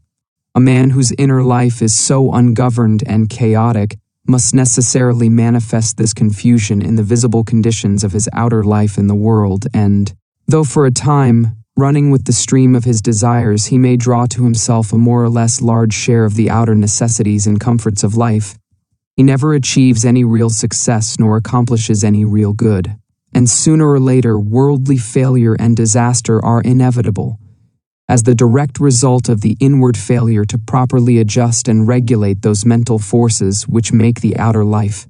Before a man accomplish anything of an enduring nature in the world, he must first of all acquire some measure of success in the management of his own mind. This is as mathematical a truism as that 2 and 2 are 4, for out of the heart are the issues of life. If a man cannot govern the forces within himself, he cannot hold a firm hand upon the outer activities which form his visible life. On the other hand, as a man succeeds in governing himself, he rises to higher and higher levels of power and usefulness and success in the world. The only difference between the life of the beast and that of the undisciplined man is that the man has a wider variety of desires and experiences a greater intensity of suffering. It may be said of such a man that he is dead, being truly dead to self-control, chastity, fortitude, and all the nobler qualities which constitute life. In the consciousness of such a man, the crucified Christ lies entombed, awaiting that resurrection which shall revivify the mortal sufferer and wake him up to a knowledge of the realities of his existence. With the practice of self-discipline, a man begins to live, for he then commences to rise above the inward confusion and to adjust his conduct to a steadfast center within himself. He ceases to follow where inclination leads him, reins in the steed of his desires, and lives in accordance with the dictates of reason and wisdom. Hitherto his life has been without purpose or meaning, but now he begins to consciously mold his own destiny. He is clothed and in his right mind. In the process of self-discipline there are 3 stages, namely 1. Control. 2. Purification. 3. Relinquishment. A man begins to discipline himself by control. Ling those passions which have hitherto controlled him. He resists temptation and guards himself against all those tendencies to selfish gratifications which are so easy and natural, and which have formerly dominated him. He brings his appetite into subjection and begins to eat as a reasonable and responsible being, practicing moderation and thoughtfulness in the selection of his food, with the object of making his body a pure instrument through which he may live and act as becomes a man, and no longer degrading that body by pandering to gustatory pleasure. He puts a check upon his tongue, his temper, and, in fact, his every animal desire and tendency, and this he does by referring all his acts to a fixed center within himself. It is a process of living from within outward, instead of, as formerly, from without inward. He conceives of an ideal, and enshrining that ideal in the sacred recesses of his heart, he regulates his conduct in accordance with its exaction and demands. There is a philosophical hypothesis that at the heart of every atom and every aggregation of atoms in the universe, there is a motionless center, which is the sustaining source of all, the universal activities. Be this as it may, there is certainly in the heart of every man and woman a selfless center without which the outer man could not be, and the ignoring of which leads to suffering and confusion. This selfless center, which takes the form in the mind of an ideal of unselfishness and spotless purity, the attainment of which is desirable, is man's eternal refuge from the storms of passion and all the conflicting elements of his lower nature. It is the rock of ages, the Christ within, the divine and immortal in all men. As a man practices self-control, he approximates more and more to this inward reality and is less and less swayed by passion and grief, pleasure and pain, and lives a steadfast and virtuous life, manifesting manly strength and fortitude. The restraining of the passions, however, is merely the initial stage in self-discipline and is immediately followed by the process of purification. By this, a man so purifies himself as to take passion out of the heart and mind altogether, not merely restraining it when it rises within him, but preventing it from rising altogether. By merely restraining his passions, a man can never arrive at peace, can never actualize his ideal. He must purify those passions. It is in the purification of his lower nature that a man becomes strong and godlike, standing firmly upon the ideal center within, and rendering all temptations powerless and ineffectual. This purification is effected by thoughtful care, earnest meditation, and holy aspiration, and as success is achieved, confusion of mind and life pass away, and calmness of mind and spiritualized conduct ensure. True strength and power and usefulness are born of self-purification, for the lower animal forces are not lost, but are transmuted into intellectual and spiritual energy. The pure life is a life of conservation of energy. The impure life is a life of dissipation of energy. The pure man is more capable, and therefore more fit to succeed in his plans and to accomplish his purposes than the impure. Where the impure man fails, the pure man will step in and be victorious, because he directs his energies with a calmer mind and a greater definiteness and strength of purpose. With the growth in purity, all the elements which constitute a strong and virtuous manhood are developed in an increasing degree of power, and as a man brings his lower nature into subjection and makes his passions do his bidding, just so much will he mold the outer circumstances of his life and influence others for good. The third stage of self-discipline, that of relinquishment, is a process of letting the lower desires and all impure and unworthy thoughts drop out of the mind, and also refusing to give them any admittance, leaving them to perish. As a man grows purer, he perceives that all evil is powerless, unless it receives his encouragement, and so he ignores it, and lets it pass out of his life. It is by pursuing this aspect of self-discipline that a man enters into and realizes the divine life, and manifests those qualities which are distinctly divine, such as wisdom, patience, non-resistance, compassion, and love. It is here also where a man becomes consciously immortal, rising above all the fluctuations and uncertainties of life, and living in an intelligent and unchangeable peace.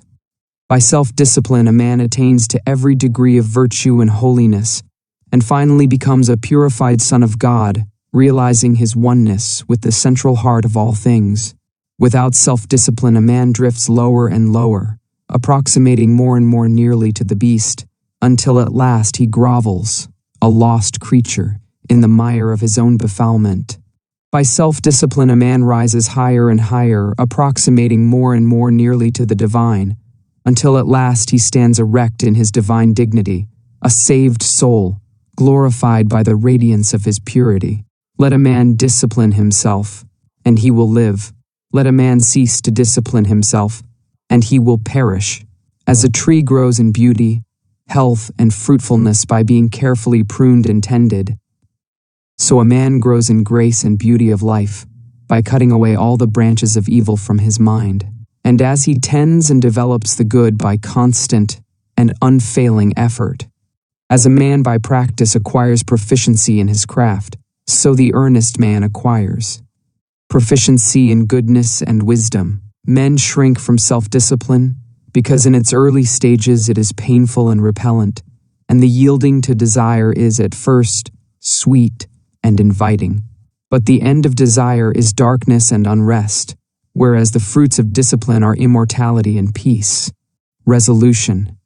Resolution is the directing and impelling force in individual progress. Without it, no substantial work can be accomplished. Not until a man brings resolution to bear upon his life does he consciously and rapidly develop, for a life without resolution is a life without aims, and a life without aims is a drifting and unstable thing. Resolution may of course be linked to downward tendencies, but it is more usually the companion of noble aims and lofty ideals. and I am dealing with it in this its highest use and application. When a man makes a resolution, it means that he is dissatisfied with his condition, and is commencing to take himself in hand with a view to producing a better piece of workmanship out of the mental materials of which his character and life are composed, and insofar as he is true to his resolution, he will succeed in accomplishing his purpose. The vows of the saintly once are holy resolutions directed towards some victory over self, and the beautiful achievements of holy men and the glorious conquests of the divine teachers were rendered possible and actual by the pursuit of unswerving resolution. To arrive at the fixed determination to walk a higher path than heretofore, although it reveals the great difficulties which have to be surmounted, it yet makes possible the treading of that path, and illuminates its dark places with the golden halo of success. The true resolution is the crisis of long thought, protracted struggle, or fervent but unsatisfied aspiration. It is no light thing, no whimsical impulse or vague desire, but a solemn, irrevocable determination not to rest nor cease from effort until the high purpose which is held in view is fully accomplished. Half-hearted and premature resolution is no resolution at all, and is shattered at the first difficulty. A man should be slow to form a resolution. He should searchingly examine his position and take into consideration every circumstance and difficulty connected with his decision, and should be fully prepared to meet them. He should be sure that he completely understands the nature of his resolution, that his mind is finally made up, and that he is without fear and doubt in the matter. With the mind thus prepared, the resolution that is formed will not be departed from, and by the aid of it a man will, in due time, accomplish his strong purpose. Hasty resolutions are futile. The mind must be fortified to endure. Immediately the resolution to walk a higher path is made, temptation and trial begin. Men have found that no sooner have they decided to lead a truer and nobler life than they have been overwhelmed with such a torrent of new temptations and difficulties as make their position almost unendurable, and many men, because of this, relinquish their resolution. But these temptations and trials are a necessary part of the work of regeneration upon which the man has decided, and must be hailed as friends and met with courage if the resolution is to do its work. For what is the real nature of a resolution? Is it not the sudden checking of a particular stream of conduct, and the endeavor to open up an entirely new channel? Think of an engineer who decides to turn the course of a powerfully running stream or river in another direction. He must first cut his new channel, and must take every precaution to avoid failure in the carrying out of his undertaking. But when he comes to the all-important task of directing the stream into its new channel, then the flowing force, which for ages has steadily pursued its accustomed course, becomes refractory, and all the patience and care and skill of the engineer will be required for the successful completion of the work. It is even so with the man who determines to turn his course of conduct in another and higher direction. Having prepared his mind, which is the cutting of a new channel, he then proceeds to the work of redirecting his mental forces, which have hitherto flowed on uninterruptedly, into the new course. Immediately this is attempted, the arrested energy begins to assert itself in the form of powerful temptations and trials hitherto unknown and unencountered. And this is exactly as it should be. It is the law, and the same law that is in the water is in the mind. No man can improve upon the established law of things, but he can learn to understand the law instead of complaining and wishing things were different. The man who understands all that is involved in the regeneration of his mind will glory in tribulations, knowing that only by passing through them can he gain strength, obtain purity of heart, and arrive at peace. And as the engineer at last succeeds in getting the stream to flow on peacefully in the broader and better channel, and the turbulence of the water is spent, and all dams can be removed, so the man of resolution at last succeeds in directing his thoughts and acts into the better and nobler way to which he aspires. And temptations and trials give place to steadfast strength and settled peace. He whose life is not in harmony with his conscience, and who is anxious to remedy his mind and conduct in a particular direction, let him first mature his purpose by earnest thought and self-examination. and having arrived at a final conclusion, let him frame his resolution, and having done so, let him not swerve from it. Let him remain true to his decision under all circumstances, and he cannot fail to achieve his good purpose, for the great law ever shields and protects him who, no matter how deep his sins, or how great and many his failures and mistakes, has, deep in his heart, resolved upon the finding of a better way, and every obstacle must at last give way before a matured and unshaken resolution. The glorious conquest. Truth can only be apprehended by the conquest of self. Blessedness can only be arrived at by overcoming the lower nature. The way of truth is barred by a man's self. The only enemies that can actually hinder him are his own passions and delusions. Until a man realizes this and commences to cleanse his heart, he has not found the path which leads to knowledge and peace. Until passion is transcended, truth remains unknown. This is the divine law. A man cannot keep his passions and have truth as well. Error is not slain until selfishness is dead. The overcoming of self is no mystical theory, but a very real and practical thing.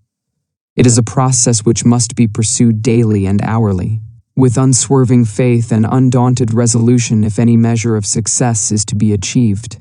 The process is one of orderly growth, having its sequential stages, like the growth of a tree, and as fruit can only be produced by carefully and patiently training the tree, even so the pure and satisfying fruits of holiness can only be obtained by faithfully and patiently training the mind in the growth of right thought and conduct. There are 5 steps in the overcoming of passion which I will call 1. Repression. 2. Endurance. 3. Elimination. Understanding. Victory. When men fail to overcome their sins, it is because they try to begin at the wrong end. They want to have the stage of victory without passing through the previous 4 stages. They are in the position of a gardener who wants to produce good fruit without training and attending to his trees. Repression consists in checking and controlling the wrong act, and not allowing it to take actual form. This is equivalent to the gardener nipping off the useless buds and branches from his tree. It is a necessary process, but a painful one. The tree bleeds while undergoing the process, and the gardener knows that it must not be taxed too severely. The heart also bleeds when it refuses to return passion for passion, when it ceases to defend and justify itself. It is the process of mortifying the members, of which St. Paul speaks. But this repression is only the beginning of self-conquest.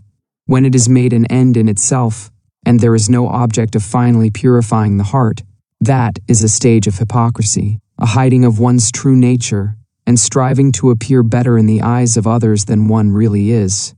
In that case, it is an evil, but when adopted as the first stage toward complete purification, it is good. Its practice leads to the second stage of endurance, or forbearance, in which one silently endures the pain which arises in the mind when it is brought in contact with certain actions and attitudes of other minds toward one. As success is attained in this stage, the striver comes to see that all his pain actually arises in his own weaknesses, and not in the wrong attitudes of others toward him, these latter being merely the means by which his sins are brought to the surface and revealed to him. He thus gradually exonerates all others from blame in his falls and lapses of conduct, and accuses only himself, and so learns to love those who thus unconsciously revealed to him his sins and shortcomings. Having passed through these 2 stages of self-crucifixion, the disciple enters the third, that of elimination, in which the wrong thought which lay behind the wrong act is cast from the mind immediately it appears. At this stage, conscious strength and holy joy begin to take the place of pain, and the mind having become comparatively calm, the striver is enabled to gain a deeper insight into the complexities of his mind, and thus to understand the inception, growth, and outworking of sin. This is the stage of understanding. Perfection in understanding leads to the final conquest of self, a conquest so complete that the sin can no more rise in the mind even as a thought or impression. For when the knowledge of sin is complete, when it is known in its totality, from its inception as a seed in the mind to its ripened outgrowth as act and consequence, then it can no more be allowed a place in life. but it is abandoned forever. Then the mind is at peace. The wrong acts of others no longer arouse wrong and pain in the mind of the disciple. He is glad and calm and wise. He is filled with love, and blessedness abides with him. And this is victory. 18. Contentment in activity. The confounding of a positive spiritual virtue or principle with a negative animal vice is common amongst writers even of what is called the advanced thought school, and much valuable energy is frequently expended in criticizing and condemning, where a little calm reasoning would have revealed a greater light and led to the exercise of a broader charity. The other day I came across a vigorous attack upon the teaching of love, wherein the writer condemned such teaching as weakly, foolish, and hypocritical. Needless to say, that which he was condemning as love was merely weak sentimentality and hypocrisy. Another writer, in condemning meekness, does not know that what he calls meekness is only cowardice, while another, who attacks chastity as a snare, is really confusing painful and hypocritical restraint with the virtue of chastity. And just lately I received a long letter from a correspondent who took great pains to show me that contentment is a vice and is the source of innumerable evils. That which my correspondent called contentment is, of course, animal indifference. The spirit of indifference is incompatible with progress, whereas the spirit of contentment may and does attend the highest form of activity, the truest advancement and development. Indolence is the twin sister of indifference, but cheerful and ready action is the friend of contentment. Contentment is a virtue which becomes lofty and spiritual in its later developments, as the mind is trained to perceive and the heart to receive the guidance, in all things, of a merciful law. To be contented does not mean to forego effort. It means to free effort from anxiety. It does not mean to be satisfied with sin and ignorance and folly, but to rest happily in duty done, work accomplished. A man may be said to be content to lead a groveling life, to remain in sin and in debt, but such a man's true state is one of indifference to his duty, his obligations, and the just claims of his fellow men. He cannot truly be said to possess the virtue of contentment. He does not experience the pure and abiding joy which is the accompaniment of active contentment. So far as his true nature is concerned, he is a sleeping soul, and sooner or later will be awakened by intense suffering, having passed through which he will find that true contentment, which is the outcome of honest effort and true living.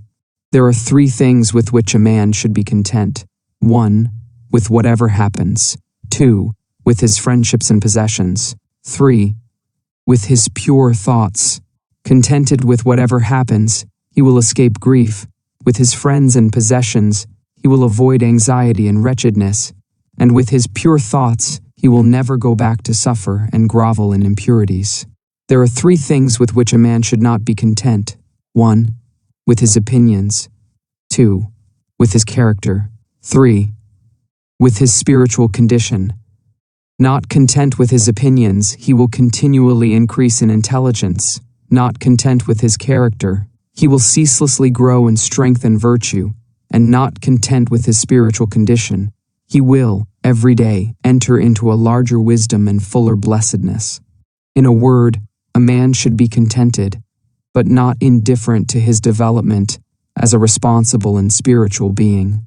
The truly contented man works energetically and faithfully, and accepts all results with an untroubled spirit, trusting, at first, that all is well, but afterwards, with the growth of enlightenment, knowing that results exactly correspond with efforts.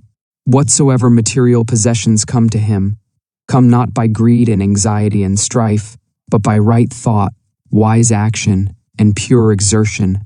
The temple of brotherhood. Universal brotherhood is the supreme ideal of humanity, and towards that ideal, the world is slowly but surely moving. Today, as never before, numbers of earnest men and women are striving to make this ideal tangible and real. Fraternities are springing up on every hand, and press and pulpit the world over are preaching the brotherhood of man. The unselfish elements in all such efforts cannot fail to have their effect upon the race, and are with certainty urging it towards the goal of its noblest aspirations. But the ideal state has not yet manifested through any outward organization, and societies formed for the purpose of propagating brotherhood are continually being shattered to pieces by internal dissension. The brotherhood for which humanity sighs is withheld from actuality by humanity itself. Nay, more, it is frustrated even by men who work zealously for it as a desirable possibility. And this because the purely spiritual nature of brotherhood is not perceived, and the principles involved, as well as the individual course of conduct necessary to perfect unity, are not comprehended. Brotherhood as a human organization cannot exist so long as any degree of self-seeking reigns in the hearts of men and women who band themselves together for any purpose. As such, self-seeking must eventually rend the seamless coat of loving unity. But although organized brotherhood has so far largely failed, any man may realize brotherhood in its perfection and know it in all its beauty and completion, if he will make himself of a wise, pure, and loving spirit, removing from his mind every element of strife, and learning to practice those divine qualities without which brotherhood is but a mere theory, opinion, or elusive dream. For brotherhood is at first spiritual, and its outer manifestation in the world must follow as a natural sequence. As a spiritual reality, it must be discovered by each man for himself, and in the only place where spiritual realities can be found, within himself, and it rests with each, whether he shall choose or refuse it. There are 4 chief tendencies in the human mind which are destructive of brotherhood, and which bar the way to its comprehension, namely, pride, self-love, hatred, condemnation. Where these are, there can be no brotherhood. In whatsoever heart these hold sway, discord rules, and brotherhood is not realized. For these tendencies are, in their very nature, dark and selfish, and always make for disruption and destruction.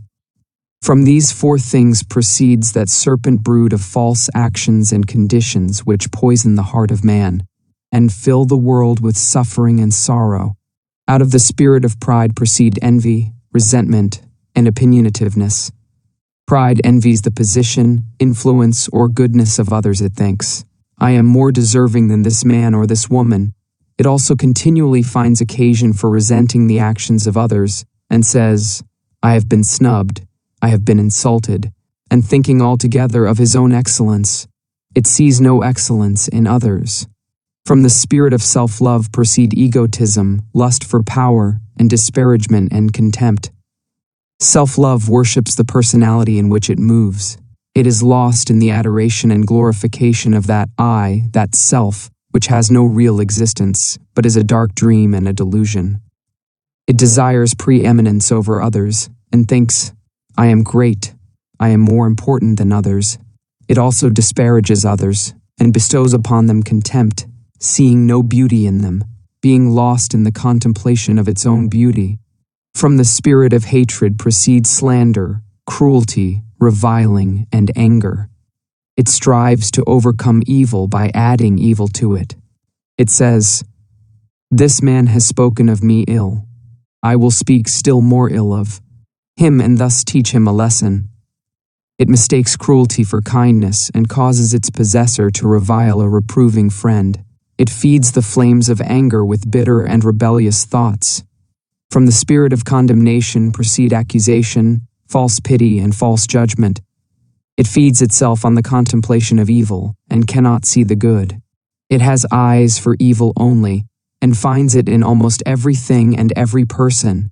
It sets up an arbitrary standard of right and wrong by which to judge others, and it thinks, This man does not do as I would have him do. He is therefore evil, and I will denounce him. So blind is the spirit of condemnation that whilst rendering its possessor incapable of judging himself, it causes him to set himself up as the judge of all the earth. From the 4 tendencies enumerated, no element of brotherliness can proceed.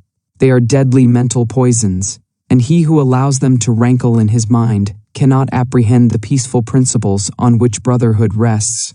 Then there are chiefly 4 divine qualities which are productive of brotherhood, which are, as it were, the foundation stones on which it rests, namely, humility, self-surrender, love, compassion. Wheresoever these are, their brotherhood is active. In whatsoever heart these qualities are dominant, their brotherhood is an established reality, for they are, in their very nature, unselfish and are filled with the revealing light of truth. There is no darkness in them, and where they are, so powerful is their light, that the dark tendencies cannot remain, but are dissolved and dissipated. Out of these four qualities proceed all those angelic actions and conditions which make for unity and bring gladness to the heart of man and to the world. From the spirit of humility proceed meekness and peacefulness. From self-surrender come patience, wisdom, and true judgment. From love spring kindness, joy, and harmony. And from compassion proceed gentleness and forgiveness. He who has brought himself into harmony with these four qualities is divinely in light. Ened, he sees whence the actions of men proceed, and whither they tend, and therefore can no longer live in the exercise of the dark tendencies. He has realized brotherhood in its completion as freedom from malice, from envy, from bitterness, from contention, from condemnation. All men are his brothers, those who live in the dark tendencies, as well as those who live in the enlightened qualities. For he knows that when they have perceived the glory and beauty of the light of truth, the dark tendencies will be dispelled from their minds. He has but one attitude of mind towards all, that of goodwill. Of the four dark tendencies are born ill will and strife. Of the four divine qualities are born goodwill and peace.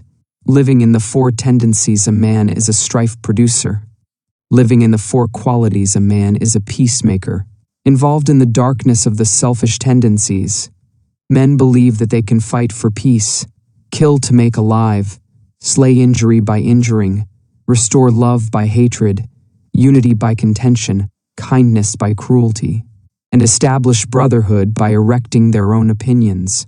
As objects of universal adoration, the wished-for temple of brotherhood will be erected in the world when its four foundation stones of humility, self-surrender, love, and compassion are firmly laid in the hearts of men.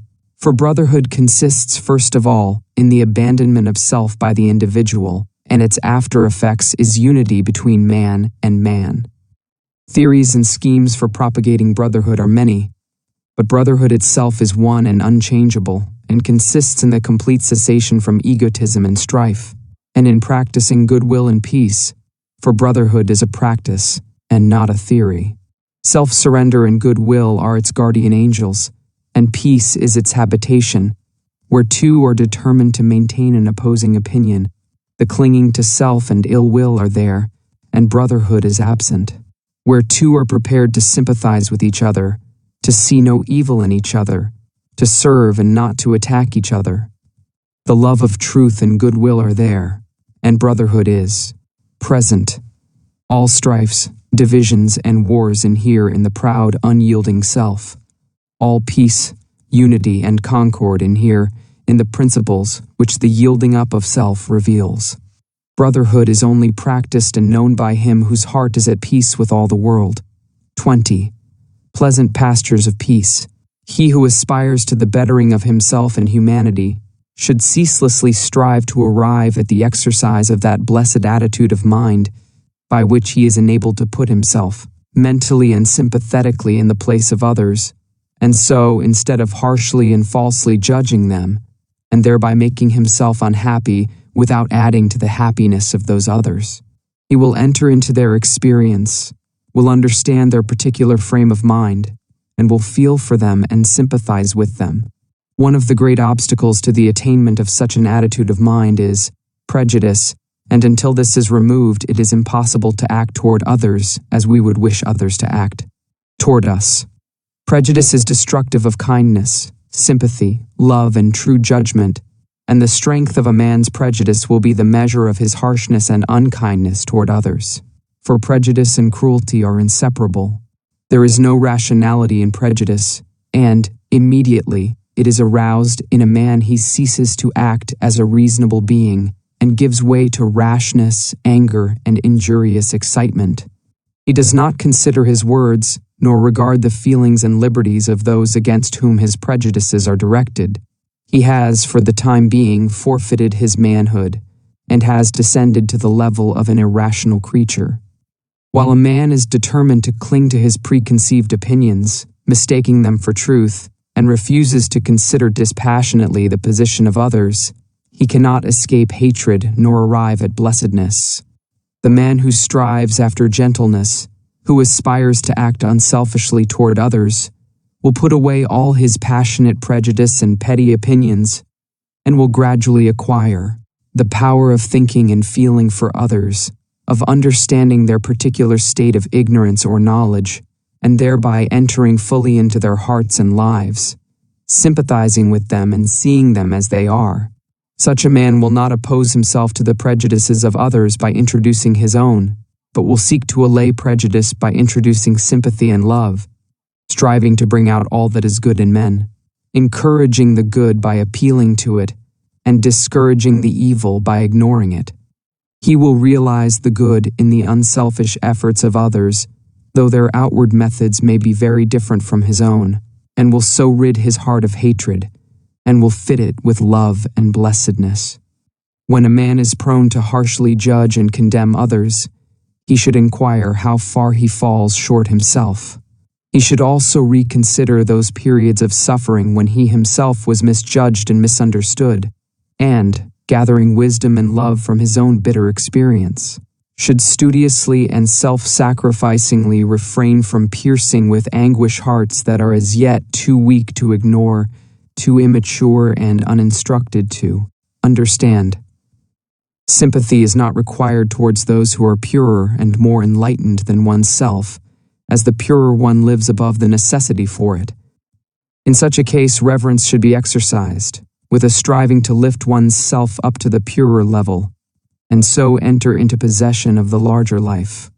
Nor can a man fully understand one who is wiser than himself, and before condemning, he should earnestly ask himself whether he is, after all, better than the man whom he has singled out as the object of his bitterness. If he is, let him bestow sympathy. If he is not, let him exercise reverence. For thousands of years the sages have taught, both by precept and example, that evil is only overcome by good, yet still that lesson for the majority remains unlearned. It is a lesson profound in its simplicity, and difficult to learn because men are blinded by the illusions of self. Men are still engaged in resenting, condemning, and fighting the evil in their own fellow men, thereby increasing the delusion in their own hearts and adding to the world sum of misery and suffering, when they find out that their own resentment must be eradicated and love put in its place, evil will perish for lack of sustenance. With burning brain and heart of hate, I sought my wronger. Early, late, and all the wretched night and day my dream and thought was slay and slay. My better self rose uppermost. The beast within my bosom lost itself in love. Peace from afar shone o'er me radiant like a star. I slew my wronger with a deed of love. I made him bleed with kindness, and I filled for years his soul with tenderness and tears. Dislike, resentment, and condemnation are all forms of hatred, and evil cannot cease until these are taken out of the heart. But the obliterating of injuries from the mind is merely one of the beginnings in wisdom. There is a still higher and better way, and that way is so to purify the heart and enlighten the mind that, far from having to forget injuries, there will be none to remember. For it is only pride and self that can be injured and wounded by the actions and attitudes of others, and he who takes pride and self out of his heart can never think the thought, I have been injured by another, or I have been wronged by another. From a purified heart proceeds the right comprehension of things, and from the right comprehension of things proceeds the life that is peaceful, freed from bitterness and suffering, calm and wise.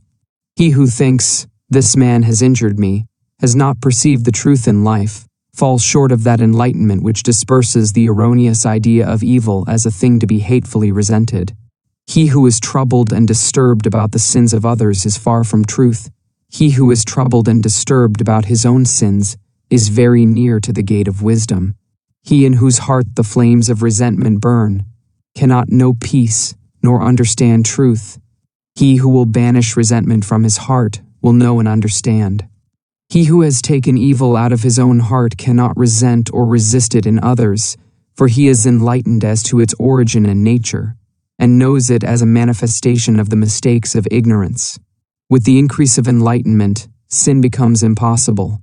He who sins does not understand. He who understands does not sin. The pure man maintains his tenderness of his heart toward those who ignorantly imagine they can do him harm. The wrong attitude of others toward him does not trouble him. His heart is at rest in compassion and love. Blessed is he who has no wrongs to remember, no injuries to forget, in whose pure heart no hateful thought about another can take root and flourish. Let those who aim at the right life, who believe that they love truth, cease to passionately oppose themselves to others, and let them strive to calmly and wisely understand them. And in thus acting toward others, they will be conquering themselves. And while sympathizing with others, their own souls will be fed with the heavenly dews of kindness, and their hearts be strengthened and refreshed in the pleasant pastures of peace. Thank you for riding the waves of wisdom with us on Book Waves. If you enjoyed this audiobook, let us know by giving it a thumbs up and sharing your favorite part in the comments below. Don't forget to subscribe and turn on notifications to stay tuned for more life-changing audiobooks and insights. Keep growing, keep learning, and remember, every great wave starts as a ripple. See you in the next chapter.